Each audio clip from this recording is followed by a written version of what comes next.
Hello and welcome to the first podcast from the Institute of Measurement and Control Central Northwest Section. Today we'll be talking about what we at the InstMC are all about and what we plan to do over the rest of 2024 and beyond. Not only that, but we'll also have a chance to get to know a few of our members. With me today to discuss these topics are Dave Green and Chris O'Hara. So to kick things off, let's get to know our committee members a little bit more. Dave, Chris, welcome and thanks for joining us. Thank you, Darren. Thanks, Darren. So first off, tell everyone a little bit about yourself, Dave. I'm a chartered measurement and control technologist with the Institute of Measurement and Control. Started life with ICI as a general modern apprentice, specialising in instrumentation, and currently chair of the local section. With that, I'm also part of some of our specialist interest groups, the functional safety one, the standards one, and some other roles within the Institute. Brilliant. Chris? Hi, I'm Chris O'Hara. I'm the technical coordinator for the Institute of Measurement Control Northwest Division. I've been in the role 3 years. Basically, I started off as an instrument technician apprentice in Liverpool, went through the Northwest Training Council scheme, through the technician level, then done my BEng with honours in computers and control engineering at John Moores Uni. Predominantly worked in pharmaceutical and power and now work in oil and gas. I've been in my role now for 12 years in Liverpool Bay, supporting offshore. I've been in role for 3 years. Quite enjoy it. Passion of mine is instrumentation and control. That's me. Brilliant. Dave, you mentioned you've got a bit of an important role in there. You mentioned you were the chair. So how long's that been for now? 7 years? 7 years, wow. Yeah. 7 years in the chairship of the local section. Prior to that, Harvey Dearden was in the chairship for around 10 or 12 years. So I'm the leader of the pack in the Central Northwest section, and have a de facto place on council of the Institute. So I feed back stuff we're doing into the council and bring what the trustees and council are wanting us to know about from the centre. So that's the role that I take on. Oh, great. What made you join the committee in the first place? I've been involved with the InstMC from a long time ago. We were going to more social events, and at the time, 7 years ago, I was on my consultancy journey. So I currently work for RPS Consulting UK and Ireland, part of the Tetra Tech group, and it was one of those things of giving back. So I'd gained quite a bit by being chartered. And learning from others, likes of Harvey, who I mentioned before, and it was a chance to give back. And the Institute of Measurement Control fits more with me because I'm control automation, instrument control and automation is my background, and some other PEIs broadened their scope, and this one just allows me to. We're a smaller institute, and the specialist interest groups. I was on the safety panel before the rejig into specialist interest groups allowed me to contribute as well as me learning as well. It's interesting to say you got involved to kind of give back. I mean, I think that's typical for many of us, and it's certainly me. I was very fortunate through my career to have a lot of people who supported me. And I think, one of the reasons I joined is to actually give back to young professionals and see what I can do. I mean, what about you, Chris? What drew you to the InstMC? Well, I've always held it quite high to volunteer in some aspect within my life. I spent a couple of years volunteering at various sporting events. And I kind of let that go for a number of years, and I was kind of looking for something to get involved in. And it was only when Dave Green mentioned there was a potential opportunity to get involved on the committee for the InstMC as the technical coordinator. And a bit like Dave, it kind of fitted in a lot of ways in terms of volunteering back, but also having an interest in instrumentation and control, giving back to the industry, which has served me well throughout my career, as well as being interested and reaching out to people and getting to know new technologies, networking, and becoming involved in that capacity. I mean, you said there that Dave obviously got you involved in this institute. So I take it you know each other from way back, well before you were a committee member. Well, yeah, I mean, with oil and gas, we obviously are involved with a lot of safety studies. At the time, Dave was coming in and and basically chairing them safety studies, and me and Dave kind of grew a relationship from a professional point of view. So Dave knew me quite well, I knew Dave quite well, and it was just with kind of that kind of blossomed into here we are now. That's brilliant. So Dave, there'll be people out there who don't know who or what the Institute of Measurement and Control is and what we do. So what would be your elevator pitch? Well, as I sort of briefly mentioned already, it's a smaller and more specialised institute. That being said, there's over 5,000 members. We actually were formed in 1944, and we are under Royal Charter. It began its life in London, as not the Institute of Measurement Control. I think it was the Instrument Society of something like that. Yeah, don't fully remember. But the main areas where it sort of grew in 1944 was around the northwest with the nuclear industry, with BNFL, down in sort of the London area with all the main EPCs and mainly industrial hubs. So the northwest fits into that, quite nice. And what do we want to do? Well, we want to promote engineering and scientific advances in measurement control and automation. Now, some people go, I'm not quite in that. But it also includes things like functional safety, cybersecurity, flow measurement, digital transformation. So it's not just your control engineering, it's beyond that as well. We are licensed on our own right by the Engineering Council for professional registration, so be that an engineering technician, incorporated engineer or a chartered engineer. And we do also have some further qualifications after that as well. So we've got the registered functional safety engineer qualification, we've got the registered explosive atmosphere qualification, and there will be more that come along. Our flow partnership has just launched an actual flow measurement type qualification that's new off the rank in 2024, and we also provide contributors to British standards and international standards. So we've got many members that sit on BSI committees. I sit on the machinery safety one, MC3, and also internationally with the IEC. I'm on one of the IEC working groups for machinery safety, but there are others that are in like the 61508 and 61511 committees. So it's a route for that as well. Oh, brilliant! I mean, there's a lot of different professional engineering institutes out there. So, if you were to kind of speak to anybody, who would you say the InstMC is actually aimed for in particular? So those working in any aspect of measurement control and automation, they're the people. We understand there are a couple of institutes that they could go and join, and I'm not going to name them on an InstMC podcast. But it's about the focus, and then it allows the specialist interest groups in particular, and us as local sections to try and focus our efforts on those measurement control and automation areas. That's brilliant. I mean, most people think that actually it's for engineers and technicians, but it goes a lot wider than that, doesn't it? Absolutely. Yeah. We've got many members that aren't engineers and technicians. We've got salespeople. We've got salespeople on our committee. We've got those that develop products, academics, students. We've got a wide variety of different people. We've got actually, with the incorporation of the Flow Institute a few years ago, we've got a lot of scientists as well. Okay. So one thing I should have said was chartered engineer could be chartered engineer or chartered scientist. Oh, right. So we've got both aspects there as well. That's great. I mean, to support these professionals, the InstMC is split into many different sections. I think there's 12 sections in total, both UK and internationally. Yeah. Wow, that's a great reach. So what area does the Central Northwest section cover? So last year the last couple of years, we've been working together across all the local sections with headquarters to try and make sure we cover places where people live, members live.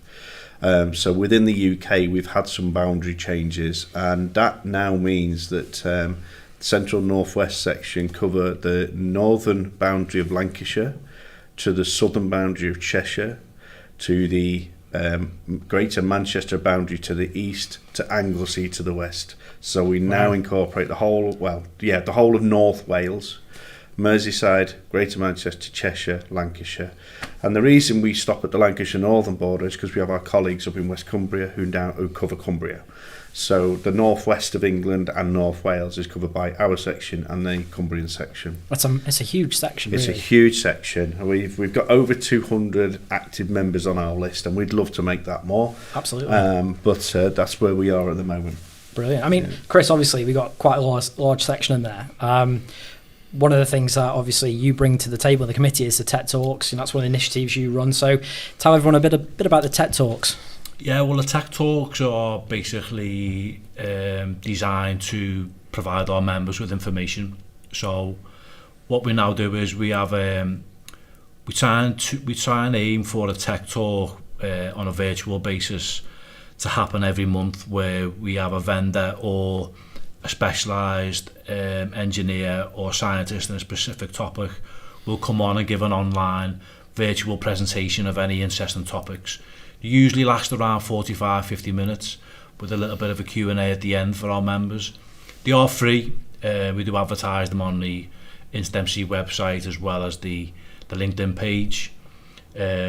Historically, they were done on a face-to-face basis, but with the COVID being within the planet, it led us into the online virtual world, which kind of works okay. There is an ambition now to try and bring this into a face-to-face domain or a hybrid type process, which we're currently working on. We try and keep the topics diverse. This year we've had some interesting topics from alarm management, from Ian Brown at Process Viewer Mac Solutions. We've had Dave Green give information on machinery standards updates. We've had Megan Hine from Draeger give topics on gas technology and various measurement updates in that field. So we try and keep it diverse. We are looking always for new topics, new subjects, anything of interest to the members. But yeah, we do plug them on the LinkedIn and the InstMC website. And we've got an interesting one coming up in October, which is from Ben Thompson, who won the Early Career Engineer Award. So yeah, that's interesting.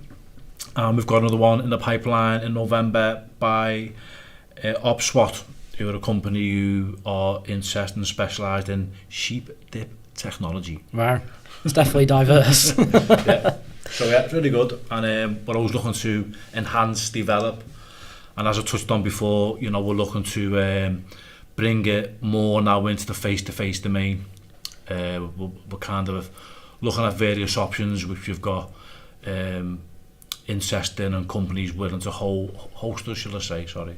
So yeah. It's a really difficult one because, you know, going virtual has given a lot of flexibility, you know, to allow more people to join because you've not got to make the travel the distance. But, you know, absolutely what we're probably missing now is that personal touch, and that's what the hybrid solution will probably give us. So I think it's great that we're trying to get back to a more face-to-face hybrid solution, so it gives everyone the flexibility, but it still allows that networking, which has probably been missing. And that was the feedback we got off companies and members, that it's great to be able to listen to the Tech Talk and have a Q&A on the Tech Talk, but we're missing the tea and biscuits how after. are you doing and tea and biscuits and that sort of stuff. Now we're coming out of that. We definitely can't do a face-to-face at lunchtime. No, that's great. It's great that we're trying to do a bit more face-to-face. But yeah, there's always going to be a place for the virtual Absolutely. side for that flexibility. And that's part of the trying to fix the solution as well, is that we have a hybrid, so we have ability for people in face-to-face and still to join online. So Tech Talks are a big part of what we do, but it's not just Tech Talks, there's a lot of other stuff we do. So let's take everyone through some of the other initiatives that we run. Well, I mean, one of the things we're currently arranging, or is arranged for, is a social get-together. We're having one in Manchester. Is that the 21st of September? I think it is, yeah. No, the 14th. Is it the 14th? That one. It's a committee meeting as well as members. We've opened it up. We've tried to be inclusive. It's just a couple of drinks in Manchester. Face to face, everyone to get together. Bit of networking, catching up. Love to see new members come down. It's very much open to anyone who's listens to this or seen the advert on LinkedIn. Just come down, introduce yourself. You'll be made to feel much welcome and get to know a few people on the committee as well as other members. And we can talk about anything you want. Apart from football. Or politics. I mean, it's an interesting point, you know, because of COVID, we'd have had a lot of new members during that time, even post that time, that actually have never met. I mean, you know, personally for myself, I joined the committee 12 months ago nearly. And this is the first time I think I've been physically in a room with some of the other members, some of the committee members. It'd be great on that day to go out and just meet everybody else that's not in a virtual environment. So yeah. The other thing we've done in the past is golf days. I don't hit balls with sticks, so I went to the award part of the golf day. But our vice chair, Martin Holt of HCS Engineering, he was the one that put that one on. But that was the year before COVID hit. So we did one recently. It'd been done many years ago, but so we're always keen to hear from people as to what we can be doing that's just beyond the tech talks, because that's what we need. We need members to support and help with generate some ideas to help us. And I think them ideas, they flow more out of people when you meet people face to face. Absolutely. So when we're having the tech talks and a face to face, that's where you're getting to know what people are interested in and what the desires are to do from a social perspective. So yeah. No, that's great. I mean, it's not just social events and tech talks as well. Awards are a big thing for trying to encourage younger engineers and younger technicians coming through. So we've got a number of awards, Dave. Yeah, so we've been working with the Manchester University on their the Buggy project as part of the I can't remember the full course name, but it's basically the robot course, and that one is they have to build a robot to follow a white line over a course. All right, okay. And it's part of the embedded systems. That's the embedded systems project. So we get involved with that, and we with Seller Controls, who sponsor this award, award the quickest team. Right. So I've had the privilege personally to go along to that buggy race afternoon where they're all chomping at the bit to beat each other at Manchester University, and we also work with Liverpool John Moores University, and we've been working with both and those awards are about their best project in the year. So we award 2 awards to Liverpool John Moores, and this year many thanks to ITI Group for sponsoring those awards. And we've been working for them as long as I remember with both of those. And we were very conscious a few years ago that we only do university awards. This year in 2024, as Chris mentioned, Ben Thompson of United Utilities won the Early Career Engineer Award. So this is the local section Early Career Engineer Award to distinguish it from anything that HQ do. And this is an award for those that are working within the first 10 years of their measurement controller automation careers. We shortlisted down to 3 this year, and Ben won that one and it's our inaugural year with this award. And all of our awards are presented annually at our awards night in October. Brilliant. So you mentioned the awards night. Tell us a little bit about that. Well, it's an opportunity for companies to come along and network. It's an opportunity for us to all share and reflect on the year of measurement control and automation in the central northwest area, and to celebrate the achievements of the young people getting the awards. It's a great night. We've currently got 148 people booked in for this October. Excellent. And we could have fit 2 more in, but we may fill those 2 seats. But yeah, it's a great night. Everyone usually thoroughly enjoys it. We're going slightly different this year with our entertainment, so we'll have the awards, we'll have a bite to eat, and then this year we've got a singer, whereas in previous years we've had comedians and impersonators. And all right, great. All sorts. So we have a little bit of a social after the awards night, and it's an opportunity for people to meet those committee members that can come along as well. So it's an opportunity. For those that are interested, our ugly mugs are on the website this year, so you can see who we are in the committee, and the Meet the Team event on Saturday. I'm really looking forward to meeting people. Yeah, I think from since I've been going to the awards night, it's been really good to kind of get to know the members and obviously the sponsors of the InstMC. It's a great network and opportunity, and it's also good to see previous engineers who have worked there to catch up with them. And have a social drink. And I know there's going to be music this year, Dave. Music, yeah, singer. Yeah. So yeah, we're looking forward to it. It's a really good night. It's really well attended. Shirt and tie, or black tie. Whichever you choose, lounge suit or black tie. So, yeah. I mean, this will be my first year of attending. I obviously joined just as last year's award evening kind of happened, so I missed the boat. But I'm really looking forward to it. It'd be great to network with other people in there and other members and other companies that are involved. So I'm really looking forward to it. It's going to be a brilliant night. Good. Yeah. Well, it'd be a bit remiss of me now not to thank our sponsors for 2024, which is ITI Group, GPEC, and the Manchester award sponsors, which is Cellar Controls. So, brilliant. Yeah. Good plug there, Dave. Yeah. I mean, you mentioned, I think we've all mentioned it really, part of the reason why we joined was to give back, and the awards obviously do that, which is great, that we're involved with Manchester and Liverpool universities to kind of do that.